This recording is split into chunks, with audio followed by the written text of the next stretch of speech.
Pasang KB. 4 hari kemudian. Jetty, mau dipasang KB apa? Pak, untuk istrinya. Tanya dokter padaku. Aku malah bingung ditanya seperti itu.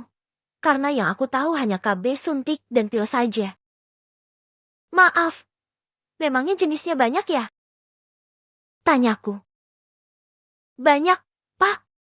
Anda bisa memilih yang menurut Anda akan cocok dengan istri Anda. Jawabnya ramah. Ada apa saja, Dok? Biar saya jelaskan ya, supaya Anda bisa memilih dengan baik setelah mendengar penjelasan saya. Aku dan Larissa mengangguk.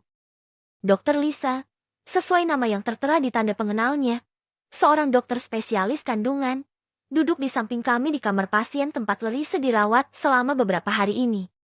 Dia menunjukkan berbagai alat kontrasepsi yang tersedia untuk pasangan yang ingin mencegah kehamilan. Aku dan Larissa duduk di depannya dengan wajah serius, memperhatikan setiap penjelasan yang diberikan oleh dokter. Ada beberapa jenis alat kontrasepsi yang dapat digunakan, seperti pil KB, kondom, diafragma, IUD, implan, dan suntik KB.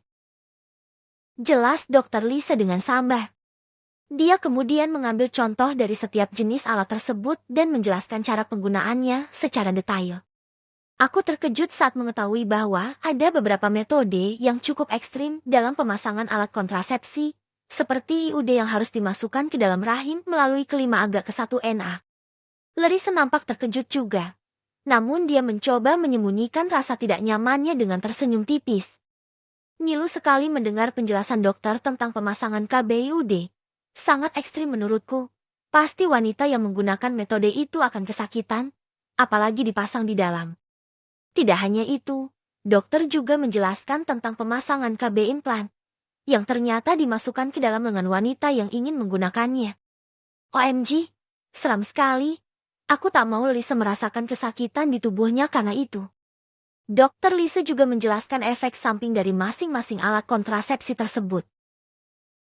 Beberapa efek samping yang mungkin terjadi adalah perubahan pola menstruasi, peningkatan berat badan, atau bahkan gangguan mood. Ungkapnya. Maksudnya, gangguan mood itu seperti apa? Aku bertanya lagi. Gangguan seperti mood seksual berkurang. Kadang wanita enggan untuk melakukan hubungan badan. Rasa ingin bercintanya berkurang. Tapi itu tidak semua.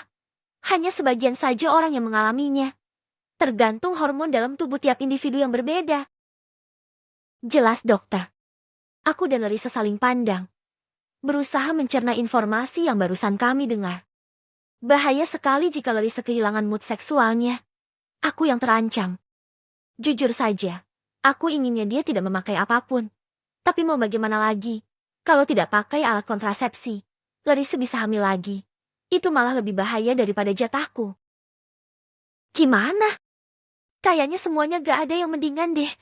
Aku juga agak takut kalau pakai kontrasepsi. Takut nafsuku hilang. Selama ini kan aku gak pernah pakai KB. Aku takut hormon di tubuhku gak akan terima dan efeknya jadi buruk. Tutur Larissa, dia terlihat enggan juga menggunakan alat kontrasepsi. Terus, kalau kamu gak pakai salah satunya, nanti kamu bisa hamil lagi. Sayang, aku gak mau kalau kamu hamil cepat-cepat. Kasihan kamunya. Jawabku. Tapi efeknya gak bagus semua. Sayang, gimana kalau aku kehilangan mood seksual? Memangnya kamu mau main sendiri tanpa ada respon dariku? Aku terdiam. Lumayan dilema juga. Tak tahu harus memilih yang mana, antara pakai atau tidak. Bagaimana kalau pakai alat kontrasepsi kondom saja setiap berhubungan? Itu bisa lebih baik dan tidak akan ada resiko pada istri Anda. Dengan kondom pencegahan kehamilan biasanya lebih efektif, namun pastikan kondom tidak bocor. Dokter sepertinya mendengar obrolanku dengan Larissa, hingga menimpali dengan memberikan saran. Kondom? Tanyaku. Dokter mengangguk. Resiko kehamilan tetap bisa terjadi kalau ada kebocoran dalam benda itu. Tapi dengan kondom istri Anda tidak perlu merasakan sakit akibat pemasangan alat kontrasepsi atau mengalaminya efek buruk pada tubuhnya. Dokter menjelaskan lagi. Kondom. Tidak. Aku tidak suka memakai alat yang satu itu. Benda serupa balon itu malah membuatku tak nyaman. Aku pernah memakainya sekali, malah mengurangi gairahku. Larissa memegang tanganku. Aku menatapnya. Jetty, maunya aku pakai apa? Tanyanya. Walaupun dia bilang begitu, tapi raut wajahnya terlihat kalau dia tidak ingin memakai apapun.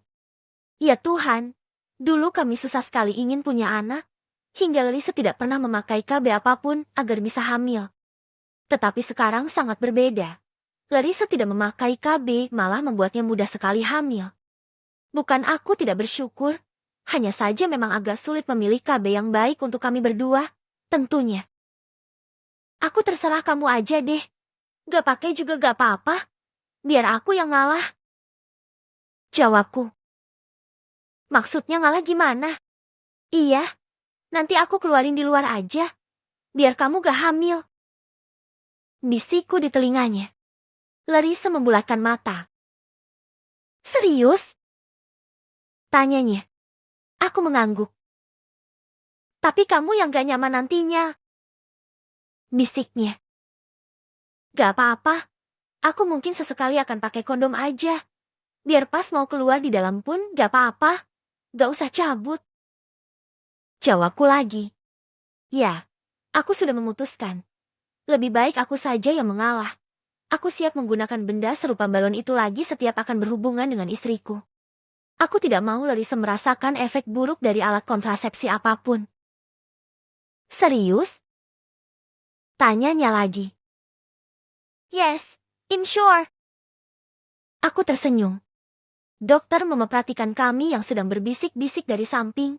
Dia pasti bingung kenapa aku dan Larissa harus berunding masalah KB sambil berbisik. Setelah memutuskan, aku dan Larissa menghadap kembali pada Dokter Lisa. Sepertinya kami mau pakai kondom saja, Dok. Kalau pakai yang lain, rasanya akan terlalu menyiksa istri saya. Aku memberitahu dokter tentang keputusan kami. Begitukah? Baiklah, jika memang itu yang dipilih, saya harap itu yang terbaik dan dapat menjadi pelantara untuk mencegah kehamilan. Kalian bisa berkonsultasi kembali kepada saya kapanpun. Dokter berhijab yang ramah itu begitu lembut saat berbicara. Setelah itu, dokter keluar dari kamar Larissa. Aku segera mempersiapkan barang-barang kami untuk dibawa pulang. Hari ini, Larissa sudah diperbolehkan pulang. Karena kondisinya sudah cukup membaik. Dia hanya perlu beristirahat penuh untuk pemulihan. Biijah dan Adnan masuk. Mereka membantu kami berbenah mengemas barang. Biijah menggendong baby Darren, dan Adnan membawakan barang-barang kami keluar. Sementara aku mendudukkan Larissa di kursi roda, lalu kami keluar dari kamar tersebut. Setelah membayar biaya administrasi perawatan Larissa selama beberapa hari, kami pun akhirnya dapat keluar dari gedung rumah sakit dan menghirup udara segar di luar. Aku membopong Larissa dari kursi roda, memasukkannya ke dalam mobil. Seorang perawat mengambil kursi rodanya kembali dan mengantar kepergian kami. Rumah kami. Tiba di rumah, aku langsung membawa Larissa ke kamar kami dan membiarkannya tiduran. Kondisi Larissa sudah jauh lebih baik. Dia sudah bisa duduk tegak dan lama lagi, juga sudah dapat berjalan tanpa terhuyung seperti sebelumnya. Aku sangat senang. Sayang, bisa tolong ambilin minum. Aku haus. Larissa meminta tolong. Wait, honey. Aku keluar dari kamar dan memanggil Biijah. Ada apa, Tuan? Tanya Biijah. Maaf. Tolong bawakan air putih ke kamar ya. Saya lagi ngomong baby Darren. Titahku, yang memang sedang menggendong bayiku. Dia belum tidur. Baik, Tuan. Biijah kembali ke dapur. Aku juga kembali ke kamar sambil mengayunkan baby Darren di pelukanku. Darren agak rewel sejak ibunya sakit. Mungkin asinya kurang enak, karena Larissa yang tidak nafsu makan. Nafsu makan Larissa berkurang. Dia selalu menolak saat disuapi dengan alasan lidahnya pahit. Tapi ketika aku memaksanya dengan alasan baby Darren butuh ASI yang enak, barulah dia mau makan. Itu pun hanya beberapa suapan saja. Dia juga terlihat lebih kurus dari sebelumnya. Kantung matanya menghitam, karena kurang tidur. Aku harus lebih memperhatikan dia agar kondisinya kembali seperti semula. Baik itu kesehatan atau fisiknya. Sayang, kamu istirahat aja. Biar Baby Darn sama aku. Sini. Larissa meminta Baby Darn dariku. Jangan. Kamu aja yang istirahat. Toh aku gak apa-apa kok. Aku sehat. Justru kamu yang sakit yang harusnya istirahat biar cepat sembuh. Jangan selalu pentingin aku. Kamu juga harus mementingkan kesehatan kamu. Aku gak mau kamu sakit. Ya sama. Aku juga gak mau kamu sakit terus. Makanya kamu harus istirahat cukup supaya cepat sehat. Karena aku cuma akan bisa istirahat setelah kamu beneran sembuh. Larissa tersenyum. Sini, aku mau cium suamiku yang baik ini. Larissa melambaikan tangan padaku, senyumannya melebar. Aku mendekat dengan membawa Baby Darn padanya, lalu mendekatkan wajahku padanya. Larissa langsung meraih tengkuku dan mencium bibirku. Tok tok tok. Tuan. Suara Bi Ijah menghentikan ciumanku padanya. Aku melepaskan ciuman kami dan gegas berlari kecil ke arah pintu kamar. Ini air minumnya. Bibi sengaja bawakan dengan tekonya sekalian, supaya Nyonya dan Tuan bisa minum tanpa harus keluar. Bi Ijah menyodorkan nampan berisi teko dan gelas. Makasih banyak, Bi. Sama-sama. Aku membawa airnya masuk, meletakkan nampan di atas meja dan mengisi gelas dengan air. Ini minum dulu, katanya haus. Aku memberikan gelasnya pada Larissa. Makasih cintaku, ucap Larissa. Sama-sama sayangku, balasku. Baby Darn akhirnya tidur juga di gendonganku. Aku menidurkannya. Sayang, tidur di sini. Aku mau peluk kamu. Larissa menepuk-nepuk kasur di sampingnya, memintaku untuk tidur dengannya. Aku tersenyum dan datang padanya. Kangen banget pengen peluk Dedi, ucapnya, langsung memelukku. Aku juga kangen Mami, baru sekarang bisa peluk erat lagi kayak gini. Kemarin-kemarin Mami kesakitan terus kalau dipeluk. Balasku. Sekarang bisa peluk sepuasnya lagi. Udah gak sakit kok. Siap. Jika seperti itu, tentu saja aku sangat mau. Memeluknya selalu menghangatkan tubuh. Sayang, beneran gak apa-apa aku gak pakai KB? Tanyanya. Gak apa-apa, aku siap kok cuma pakai kondom. Jawabku. Tapi kamu bilang pakai kondom gak enak. Kenapa harus menyiksa diri? Lebih baik menyiksa diri sendiri daripada menyiksa istri tercinta. Sweet banget. Ucapnya mesra. Tapi gombal. Lanjutnya. Hehehe. Aku kan sudah jago menggombal sekarang. Tak salah jika aku mempraktekkan kegombalanku padanya. Aku berbaring di sampingnya. Larissa memelukku erat. Seakan sangat rindu pada suaminya ini yang selalu menjaganya setiap hari di rumah sakit. Aku mengelus kepalanya dan mengecup keningnya. Memberikan sentuhan lembut untuk